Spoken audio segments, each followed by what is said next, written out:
Healthy taste கொடுக்கக்கூடிய beans பொரியல். இதில் கருப்பு சிவப்பு கலந்த 2 பீன்ஸ் பொரியல் செய்வதற்கு முன்பு 5 நன்மைகள். இது எதற்கு யூஸ் பண்ணுறோங்கிறத பார்த்துக்கலாம். இதில் கால்சியம், மெக்னீசியம் போன்றவற்றை எலும்புகளின் பாதுகாக்க உதவுகிறது. இதில் நிறைந்துள்ள விட்டமின் கே உள்ளது. மூளையின் செயல்பாட்டை சீராக வைக்கும். நல்ல அளவில் வைட்டமின் சி உள்ளதால் நோய் எதிர்ப்பு சக்தியை அதிகரிக்க உதவுகிறது. உடம்பில் உள்ள கழிவுகளை வெளியேற்ற உதவுகிறது. இவை கொலஸ்ட்ரால் மற்றும் இரத்த சர்க்கரையின் அளவை கட்டுப்படுத்தப்படுகிறது. இதில் உள்ள நன்மைகள். நம்ம வாங்க என்னென்ன பொரியல் செய்ய. தேவையான அளவு கருவேப்பிலை, கொத்தமல்லி தழை 1 கொத்து, சின்ன வெங்காயம் 2, தேவையான அளவுக்கு பொடி பொடியாக அரிஞ்சு வச்சுருக்கேன்.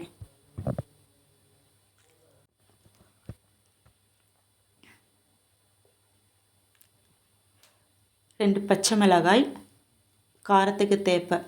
உங்களுக்கு வேணுன்னா இன்னும் 4-5 பச்சை மிளகாய் அரிஞ்சு போட்டுக்கலாம். எனக்கு 2 பச்சை மிளகாய் நான் எடுத்திருக்கேன். இஞ்சி பூண்டு பேஸ்ட்டு, இஞ்சும் பூண்டும் கலந்த பேஸ்ட்டு, தேங்காய், திருவன தேங்காய். பீன்ஸ் 7 விசில் விட்டு நான் குக்கர்லேருந்து எடுத்துக்கிட்டேன். தேவையான அளவுக்கு எண்ணெய் ஊற்றிட்டு 1 ஸ்பூன் கடுகு போட்டுட்டு பச்சை மிளகாய், வெங்காயம், அரிஞ்சு வச்ச வெங்காயம் போட்டுக்கலாம்.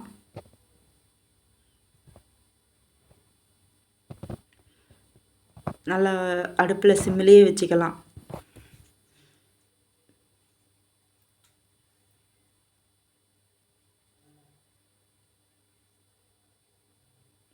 நல்லா வணங்க விட்டுட்டு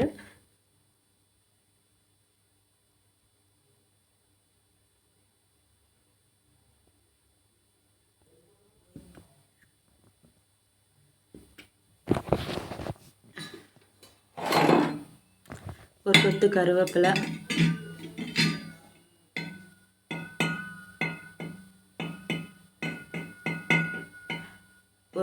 ஒரு ஸ்பூன் இஞ்சி பூண்டு பேஸ்ட்டு.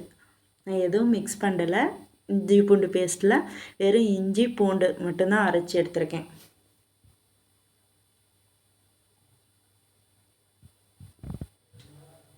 இஞ்சி பூண்டு பேஸ்ட் அடிப்பிடிக்காமல் நல்லா கிளறி விட்டுக்கலாம்.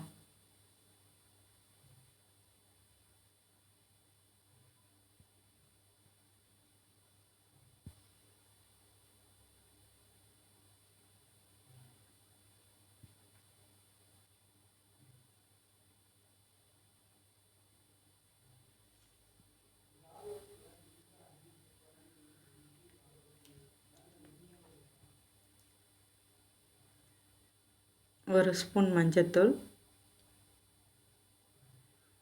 அடுப்பில் சிம்மிலேயே வச்சுக்கலாம். அடிப்பிடிக்காமல் நல்லா கிளறி கிண்டி விட்டுக்கலாம். குக்கரில் 7 விசில் எடுத்து விட்ட பீன்ஸு, வேக வச்ச பீன்ஸு நம்ம உப்பு போட்டு வேக வச்சுருக்கோம். நமக்கு தேவையான அளவு உப்பு கொஞ்சம் பார்த்து கம்மியாக போட்டுக்கலாம். நல்லா கிண்டி விட்டுக்கலாம். இப்போ கொஞ்சம் லைட்டாக தண்ணி இருக்கு இல்லையா, அதை நல்லா ட்ரை ஆகிற வரைக்கும் நல்லா கிண்டி விட்டு, அடிப்பிடிக்காமல் நல்லா கிண்டி விட்டுகிட்டே இருக்கணும். கொஞ்சம் பீன்ஸ் நல்லா வெந்திருக்கு. அப்போ நம்ம அடிப்பிடிக்காமல் நல்லா அந்த தண்ணி நல்லா ட்ரை ஆகிற வரைக்கும் கிண்டி விட்டுகிட்டே இருக்கலாம். இப்போ திருவன தேங்காய் எடுத்து கொட்டிக்கலாம். கொட்டிட்டு நல்லா கிண்டி விட்டுட்டு இருக்கலாம்.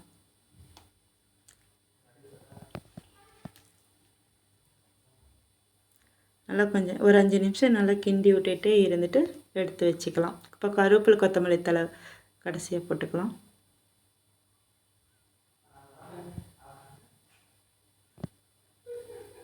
நல்லா ஹெல்த்தியான ஸ்நாக்ஸு குழந்தைங்களுக்கு இந்த மாதிரி செஞ்சு கொடுக்குறப்ப நல்லா ஹெல்த்தியான ஸ்நாக்ஸு குழந்தைங்களுக்கு கொடுக்கறதுக்கு.